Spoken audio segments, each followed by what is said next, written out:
placer estar con usted de nuevo. Biblos Español, gracias por sintonizarse el día hoy con nosotros ese podcast. Gracias por su tiempo.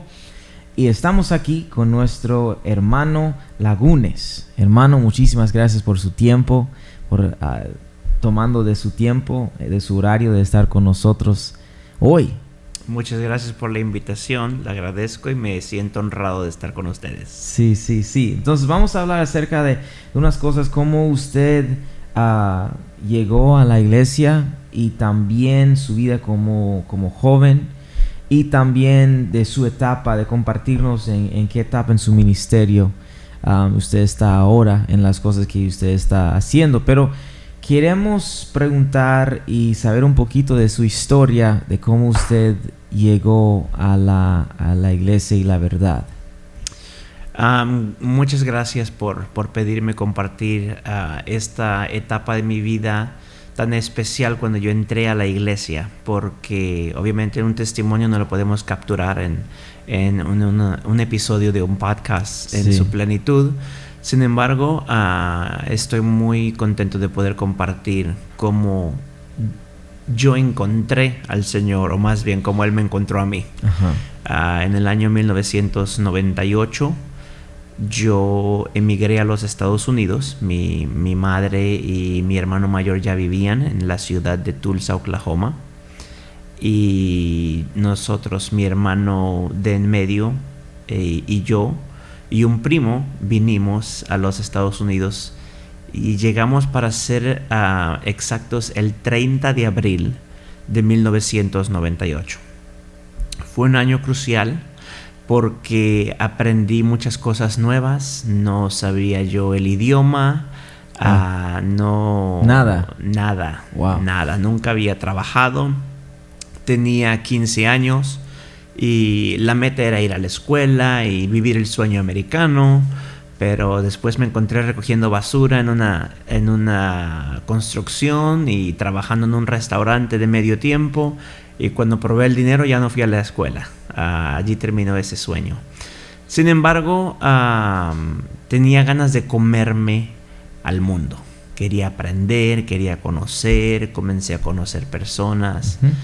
Y desafortunadamente me estaba perdiendo más y más cada vez en el mundo. Nunca fui un pecador extremo, pero pecado es pecado.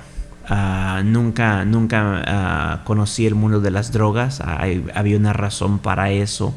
Cuando éramos niños y mi madre tenía que trabajar mucho en la frontera, nosotros viviendo allí, ella todo el día trabajaba. Y en la escuela las drogas era muy fácil adquirirlas. Y recuerdo vivamente que ella nos imploró, nos rogó a mi hermano y a mí: por favor, no prueben las drogas. Yo trabajo demasiado, no los puedo cuidar como debo, pero si ustedes prueban las drogas y se hacen drogadictos, yo me muero. Y recuerdo que esa petición de mi madre fue honrada por mis hermanos y yo, y hasta este día creo que de todas las cosas malas que hemos llegado a hacer, nunca probamos las drogas.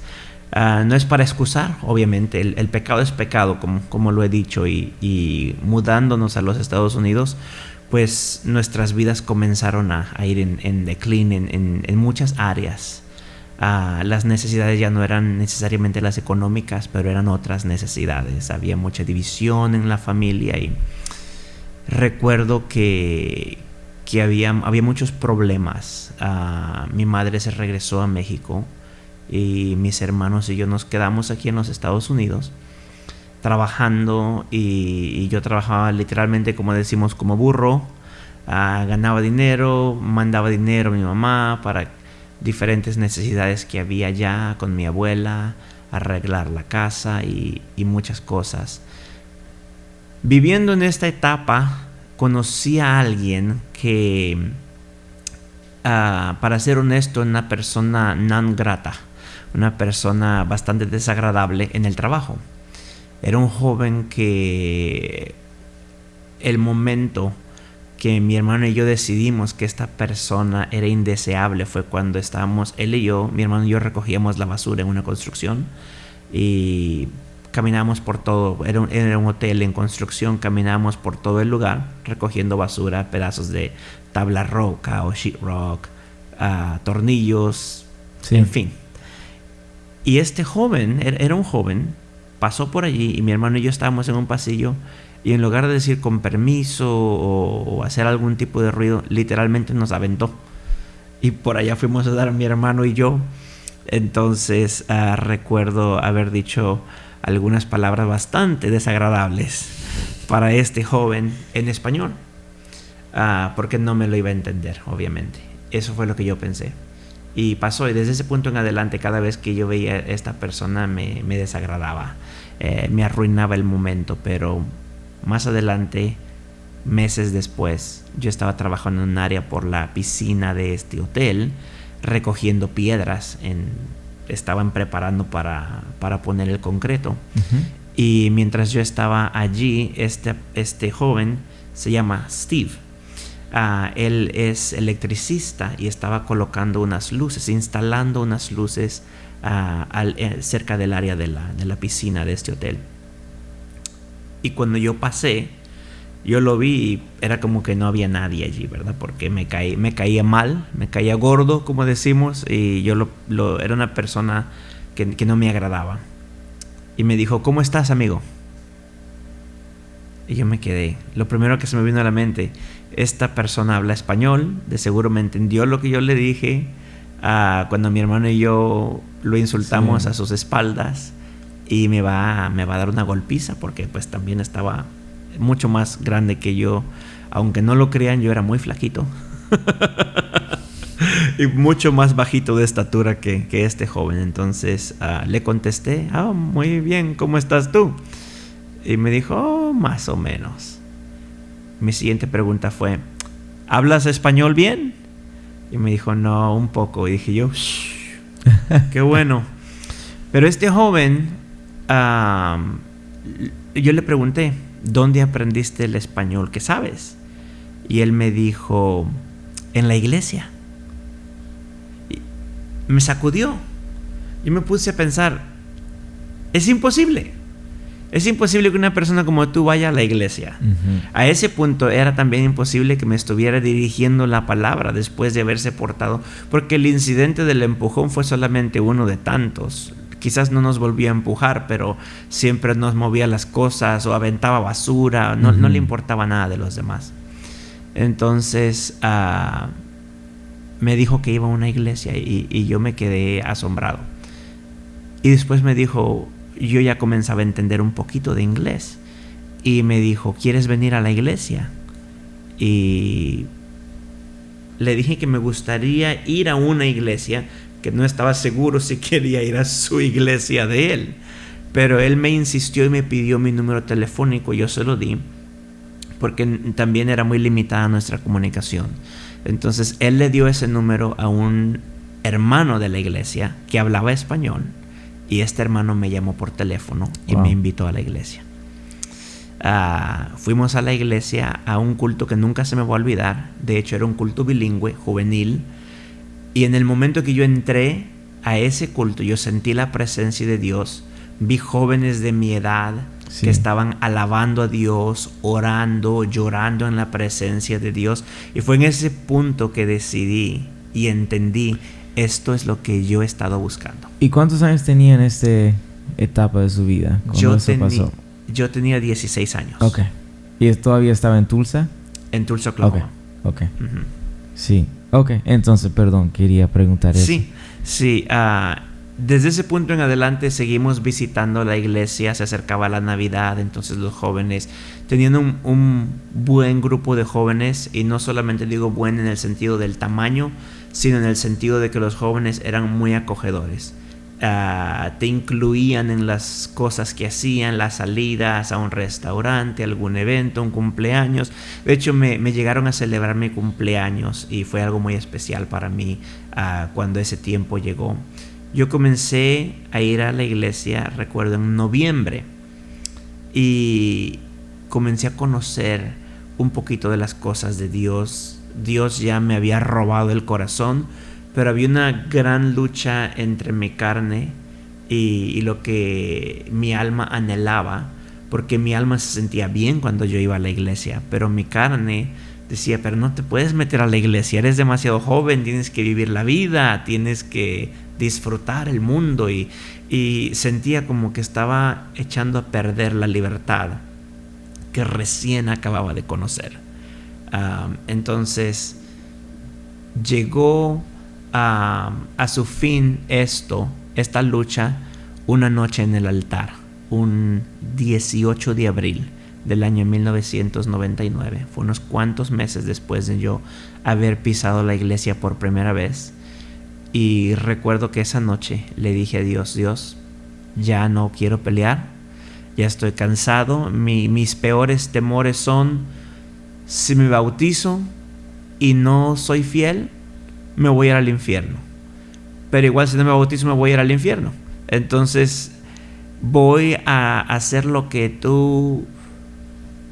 Para darle más contexto, un hermano oraba conmigo en el altar, siempre, pero esa noche en particular él me decía, obedece a Dios y haz tu parte y deja que Dios se encargue de la suya. Y yo le decía, pero es que tú no me conoces, yo no siento que yo voy a resistir las tentaciones, no siento que puedo serle fiel a Dios. Y me seguía diciendo, tú haz tu parte y obedece la palabra de Dios y deja que Dios haga su parte. Dios te va a dar fuerza, tú tienes que dejar que Dios haga su parte. Entonces yo hice mi parte, esa noche me arrepentí de todos mis pecados, me bauticé en el nombre de Jesús y el cambio fue instantáneo. Cuando yo salí del agua, yo sentía que cuando me fuera a bautizar, solamente me iba a mojar en agua y ya todos aplaudían y sales, te secas, te cambias y ya. Pero no, literalmente cuando yo salí del agua me sentí una nueva criatura. Wow. Sentí que el mundo se me había caído de los hombros, un peso que yo venía cargando, y recuerdo que llorando lo único que pensaba es, yo le tengo que decir al mundo entero de que esto es real. Y desde ese día hasta este día, que ya han pasado 22 años, me siento igual y con la ayuda de Dios he seguido caminando. Ha habido altos, ha habido bajos, ha habido luchas, ha habido pruebas, ha habido tentaciones, ha habido desánimos, pero aquí vamos, empujando y siempre hacia adelante. Amén. Ok, entonces 30 de abril usted llegó, 1998, y el 18, casi un año, sí, faltando 2 semanas quizás, recibió el Espíritu Santo, arrepintió de sus pecados y... bueno, de hecho yo lo miro eso como entré a la iglesia. Yo no recibí el Espíritu Santo por 6 meses después de haberme bautizado, y parte de eso era porque no me sentía digno de recibir el Espíritu Santo. Si hoy en día vemos a una persona que ha vivido 50 años y esta persona se considera pecadora, diríamos que los pecados son mucho más que un joven de 16 años. Pero en ese momento, así trabaja el enemigo. Trabajaba con mi mente que yo era tan malo que yo no podía recibir el Espíritu Santo. Y yo hoy entiendo que eso no es verdad. Pero en ese entonces yo no me sentía digno de que Dios me llenaría a mí con el Espíritu Santo. Y la noche que Dios me llenó con el Espíritu Santo fue obviamente un evento maravilloso que revolucionó mi manera de ver las cosas de Dios, de creer en Dios, de creer en su palabra y aceptar, wow, su palabra es verdad, su palabra es real y el Espíritu Santo también es para mí. Amén. Fue muy, muy emocionante. Sí, muy bien. Ok, entonces yo creo que por unos 2, 3, 4 años yo lo he visto en conferencias en varias áreas, pero si nos puede hablar acerca de como un joven empezando de ser usado por Dios, empezando de hacer varias cosas en la iglesia, moviendo si lo puedo decir así, de tomando de la iglesia en vez de estar invirtiendo sus talentos, sus habilidades en el reino de Dios. Entonces, si usted puede hablar de este cambio de cuando usted empezó de ser usado en varias áreas en la iglesia. Bueno, comencé a ser usado y hay etapas, obviamente. Sí. Era muy joven. El grupo de jóvenes era de buen tamaño, los jóvenes hispanos, y cada uno participaba en lo que más podía, y éramos muy dados al evangelismo. Todos los sábados íbamos a tocar puertas, a invitar personas, y éramos muy unidos. Pasó algún tiempo y estábamos en una iglesia de habla inglés, y el pastor de los hispanos se abrieron ciertas puertas, y él fue a comenzar una iglesia en el área este de la ciudad, en Tulsa, Oklahoma. Y nos dieron la oportunidad de elegir quién quería ir, si alguien quería ir a ayudar. Y recuerdo que yo me había llegado mucho a mi pastor y su esposa en ese tiempo, y yo decidí irme con ellos para ayudar. Era un joven en la iglesia, tenía muchas ganas de ayudar, y mi pensamiento era: yo puedo ir a ayudar, limpiar, recoger, sí, evangelizar. O sea, úsenme en todo lo que se necesite. Eso es lo que yo tenía en mente, y fue lo que hice. Recuerdo que mi pastor me decía: un joven que quiere ser usado por Dios, que no sabe limpiar una taza de baño, no puede recibir unción. y eso lo decía era un intento de hacerme entender que hay que ser humilde, que hay que trabajar, que no hay que tenerle miedo a hacer los trabajos que no son tan honrosos, pero al final de cuentas es lo que te ayuda a subir. Entonces ahí estuve. Con el paso del tiempo llegué a ser su asistente de pastor, y estuve en esa iglesia por 12 años. Como joven en la iglesia le puedo decir, no hay ninguna tarea que sea degradante, siempre y cuando sea para el reino de Dios y edifique a algo o a alguien. Hoy en día entiendo y veo las cosas desde una perspectiva más amplia. Aún cuando era joven, recuerdo que en esta iglesita que comenzamos, porque yo estuve allí desde el día 1 y esta iglesia fue creciendo poco a poco, había muchas cosas por hacer. Había muchos trabajos, muchas tareas, mucho evangelismo, y había sistemas que iniciamos, que en el momento yo llegué a experimentar mucha soledad, porque si bien salí de un grupo de jóvenes que era de buen tamaño, sí, y muy unidos, cuando iniciamos la iglesia, y por diferentes razones no había mucha comunicación entre ambas iglesias, entonces yo pasé mucho tiempo solo, y era el único joven en este grupo de jóvenes. Entonces, cuando me sentía solo, recuerdo que yo levantaba el teléfono para querer hablar con alguien, pero igual me sentía como que no tenía, y no es porque no estaba la disponibilidad, es porque de alguna u otra forma terminé aislándome.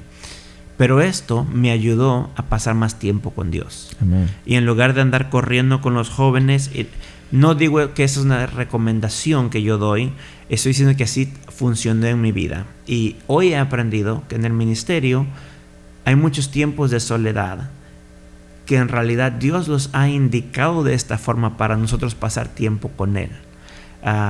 Cuando yo me sentía solo, recuerdo que me iba a la iglesia a orar, sin importar qué hora de la noche fuera, o qué hora de la mañana, y cuando oraba sentía la presencia de Dios, leía la Biblia, y es como que entraba cada vez más profundo en mi conocimiento de Dios, y a veces había cosas que yo sentía que Dios me mostraba, y quería llamar a alguien para explicarles, pero al mismo tiempo decía, no me van a entender. Y no es porque quería super espiritualizar las cosas, pero es que Dios estaba obrando algo en mí, y no sabía ni cómo explicarlo, pero fue un proceso que me guió hasta donde estoy hoy. Sí, muy bien. Y quiero hacer una pregunta acerca de como la puente entre esta etapa de su vida donde usted está hablando y su ministerio ahora, pero quiero saber como joven estaba haciendo todo eso sin la esposa que Dios ha dado, y 2 hijos ahora, 2 hijos, y quiero saber si nos puede contar la historia de cómo la primera vez cuando usted vio a su esposa. Wow. Pues en esa etapa en donde estaba, Ajá. me tocó aprender muchas cosas sobre el ministerio, porque comencé a ser iniciado en el ministerio. Me tocó aprender y entender sobre la unción. Me tocó aprender y entender en cómo verdaderamente servir a Dios. Y en esta etapa de servir a Dios, yo era el líder de los jóvenes y los tenía bajo mis alas. Si había una conferencia, los llevaba. Había un culto especial, los llevaba a comer y quería que tuvieran ese acogimiento, como yo tuve cuando entré a la iglesia. Entonces, en una de estas salidas fuimos a la conferencia que se llama PIC, que se celebraba o se llevaba a cabo en la ciudad de Tulsa, Oklahoma, en estos años. Y yo iba cada año a esta conferencia y en alguna parte de mi mente yo sentía, voy a conocer mi futura esposa en una conferencia juvenil de PIC. No lo decía y no creo que fue que Dios me lo dio solamente porque allí sabía yo, sino porque allí iban muchas jóvenes de todas partes de los Estados Unidos. Sí. Entonces recuerdo que cuando yo iba a la conferencia, sí, yo iba por la parte espiritual, pero había una parte de mí que decía, de seguro aquí anda la futura hermana Lagunes. A ver. Pero por alguna u otra razón no la conocí por varios años, a pesar de que ella estaba en esa misma conferencia. Ella fue desde la primera. Quizás ella también estaba buscando al futuro esposo de ella, pero no nos habíamos conocido. Sí. Sin embargo, fue hasta un poco chusco, un poco gracioso, curioso, como lo quieran llamar. Pero el año que la conocí, yo ya me había dado por vencido. Dije, Dios, ya tengo 28 años. Si no me caso, ya no me casé. Pero me voy a dejar de preocupar que no voy a encontrar una esposa. Sí. Porque yo ya oré, ya ayuné, ya te pedí. Parece que tú no me estás escuchando. Quizás no me voy a casar nunca. Sí. Pero desde ese punto le dije a Dios, no me preocupo por esposa. Si está en tu voluntad, que venga. Si no, ni modo. Seré como Pablo. Pues era quizás no una determinación completa, pero al menos así me sentí en ese momento. Ajá. Curiosamente, la que ahora es mi esposa, ese mismo año hizo una oración muy similar a esa a Dios. Y le dijo, Dios, ya no me voy a preocupar de buscar un esposo. Si está en tu voluntad, hazlo. Entonces, ese año en particular, que fue el año 2010, fui con un amigo a esta conferencia y llevé mis jóvenes. Entonces todos los eventos que hacían y todo eso, yo llevaba a mis jóvenes y luego los regresaba a su casa, y ya ve que los jóvenes ya de más edad se van que al lobby del hotel a platicar, a qué sé yo. Y yo no tenía muchos amigos, pero me pegué con un amigo que tenía muchos amigos. Uh-huh. Y esta vez él estaba hablando con una amiga de él, y esta amiga, había una muchacha parada al lado de ella. Y yo estaba allí con mi amigo, y esto fue una tarde, de hecho. Fue antes de que pasáramos tiempo después del evento. Terminando el culto, estamos en el lobby del lugar de eventos, pero ya se había ido la mayoría de las personas. Y él está hablando con su amiga. Y esta muchacha, que era muy alta y tenía su pelo así hacia arriba. Recuerdo que yo la vi así grandísima. Y yo estaba del otro lado de mi amigo, parado, esperando que él terminara de hablar con su amiga. Sí. Y recuerdo que la vi y dije, pues voy a ir a hablar con esta grandota, a saludarla, porque solo estábamos allí parados. Era un poco extraño. Honestamente le puedo decir, sin ninguna intención de decir, hey, dame tu número, quiero conocerte, o coquetear, nada. Yo ya estaba decidido, quizás nunca me voy a casar. Y la saludé y hablamos por un poco. Después, como grupo, salimos a comer con otros amigos de ellos, y esa noche platicamos, recuerdo, en el lobby del hotel, como hasta las 4 de la mañana. Había un gran número de jóvenes por allí platicando, jugando. Ya la conferencia había terminado. Nos quedamos platicando hasta las 4 de la mañana, y fue allí donde comenzó a surgir quizás la intención de pensar, wow, ¿por qué estoy hablando tanto con esta persona que ni conozco? Y yo no... parte de mí no quería abrirse a la oportunidad porque no quería que se me hirieran los sentimientos. Sí. Pero pues con el paso del tiempo aquí estamos. Sí, muy bien, qué historia. Wow. Ok, entonces ahora, donde usted está ahora en este momento, en esa etapa de su vida, de su ministerio, ya no está en Tulsa, está en otra ciudad, pero sí nos puede contar de donde usted está ahora y donde yo sé que hay ciertas cosas que están por venir, pero si usted puede hablar de donde usted está en este momento. Sí, claro. En el año, nos casamos, mi esposa y yo, en el año 2010. Nos conocimos en el 2010, nos casamos en el 2012. En el 2014 hubo un cambio en nuestro ministerio. Ya yo había servido por 12 años como asistente de pastor. Mi pastor en ese tiempo en Tulsa, Oklahoma, la esposa de él falleció. Estaba batallando con una enfermedad por algún tiempo ya y surgieron muchos cambios. Entonces, entre esos cambios sentimos en la voluntad de Dios. Mi pastor renunció. Nosotros sentimos de no tomar el pastoreado de la iglesia donde estábamos y nos mudamos a la ciudad de Memphis después de mucho tiempo de oración. Entonces allí hemos estado trabajando en Memphis. Nunca pensé, si tú me hubieras preguntado cuando yo servía de asistente de pastor si yo me veía en algún otro lugar, te hubiera dicho nunca. La voluntad de Dios para mí es quedarme en Tulsa y aquí es donde Dios me va a tener por el resto de mi vida.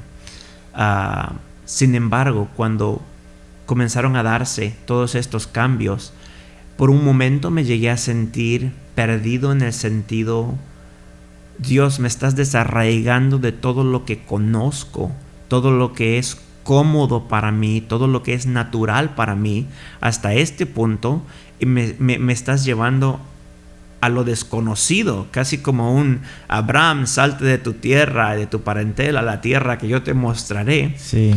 Excepto que lo sentía vivo en la voluntad de Dios y tuve que seguir, obviamente, lo que estaba sintiendo.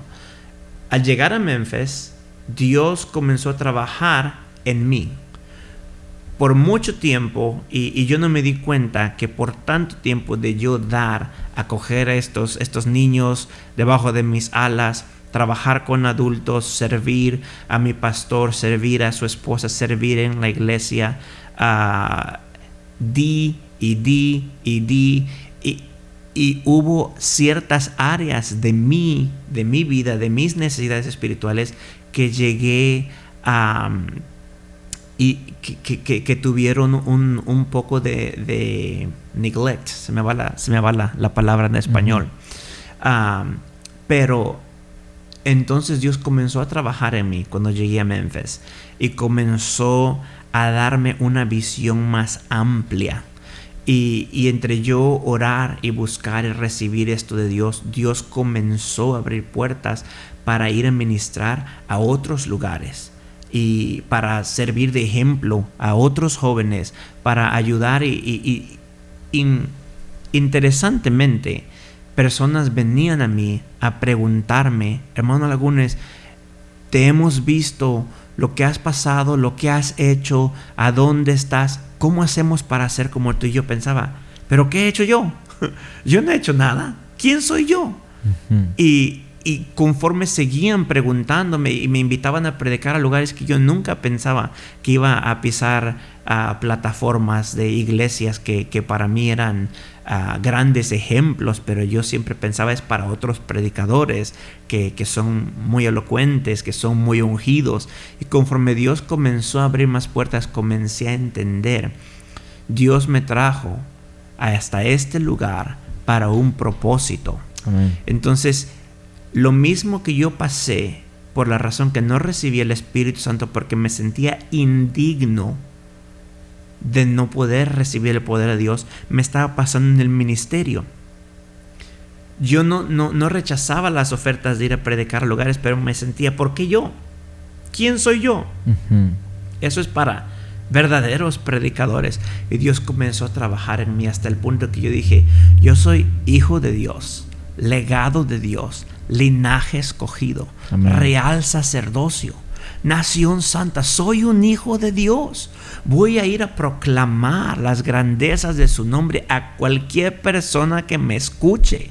Y recuerdo muy vivamente un tiempo que pasé en oración donde tuve otra etapa de dedicación y consagración a Dios, en donde le dije, Dios, lo que tú me pidas yo hago, donde tú quieras que vaya yo voy. Y recuerdo que Dios me lo hizo sentir tan vivo esa noche. Cada puerta que yo abra, estás dispuesto a atravesar por esa puerta. Wow. Y yo le dije a Dios, yo lo voy a hacer. Bueno, yo lo dije porque muchas veces decimos esas cosas en la oración. Oh, envíame Dios, yo quiero ir. Sí. Y luego Dios, si te voy a enviar aquí, mejor envíame a otro lado, Señor. Pero recuerdo que cada puerta que se abría me daba temor. Pero decía, en el nombre de Jesús, esto, Dios y yo ya lo hablamos. Y si esa puerta se abrió, es porque Dios la abrió. Y recuerdo que esto no es para decir ni enaltecerme ni enorgullecerme. Claro. Obviamente todos estamos en un proceso. Yo no creo que he alcanzado lo máximo. Yo creo que Dios tiene mucho más para mí.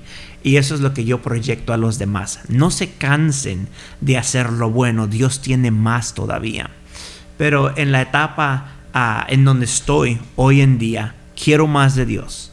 Y la puerta que Dios abra, siempre y cuando esté en la voluntad de Dios y sea Dios quien abra esa puerta y no una puerta que yo trate de empujar, voy a atravesar esa puerta en el nombre de Jesús. Y eso es lo que yo animo a los jóvenes. No se dejen llevar por lo que ustedes quieren, porque muchas veces Dios tiene algo mucho mejor. Sí. Sí. Muy bien, y quiero terminar con eso.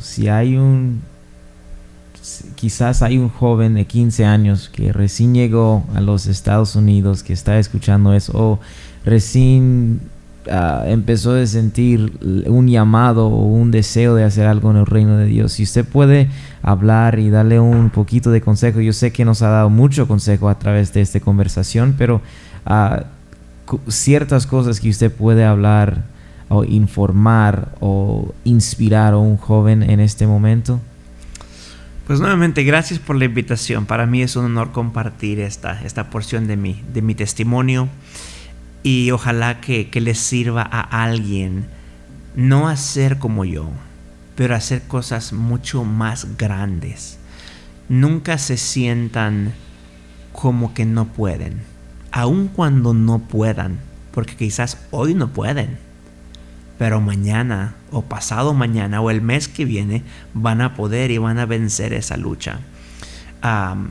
Joven de 15 años o joven de 40 años, donde quiera que te encuentres en tu caminar con Dios, conoce que lo que tienes hasta este momento no es todo lo que Dios tiene para ti.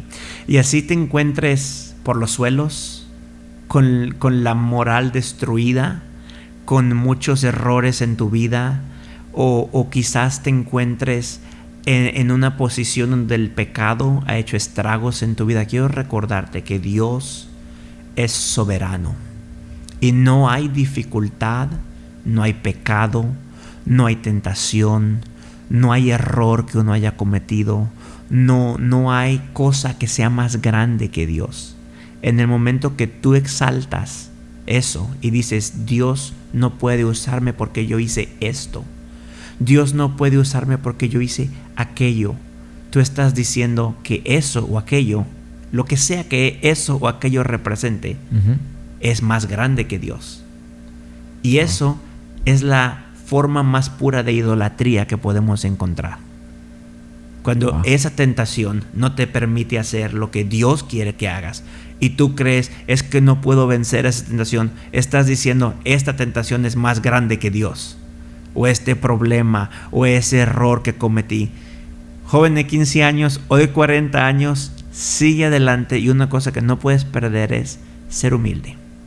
Ser humilde y entender, estoy aprendiendo y Dios me está guiando, y con la ayuda y el favor de Dios yo voy a llegar, porque mi meta es el cielo, y si vamos para el cielo vamos a llevarnos a los que más podamos. Amén. Hermano Lagunas, muchísimas gracias por su tiempo y por todo lo que usted ha hablado en este momento. Yo creo que la gente que van a escuchar eso, no solamente la primera vez que cuando nosotros lo ponemos allá en todas las diferentes canales que uno puede buscar eso, pero también mucho más en el futuro. Gente van a regresar a eso y escucharlo de nuevo, de todas las cosas que usted ha hablado. Muchísimas gracias por su tiempo. Que Dios los bendiga y gracias por Biblos en Español, que está haciendo una tremenda obra ayudando a muchas personas en muchos lugares. Amén. Y con eso terminamos. Muchísimas gracias a todos ustedes que nos ha seguido y que escuchen eso todos los días, todas las semanas. Que el Señor les bendiga ricamente. Adiós.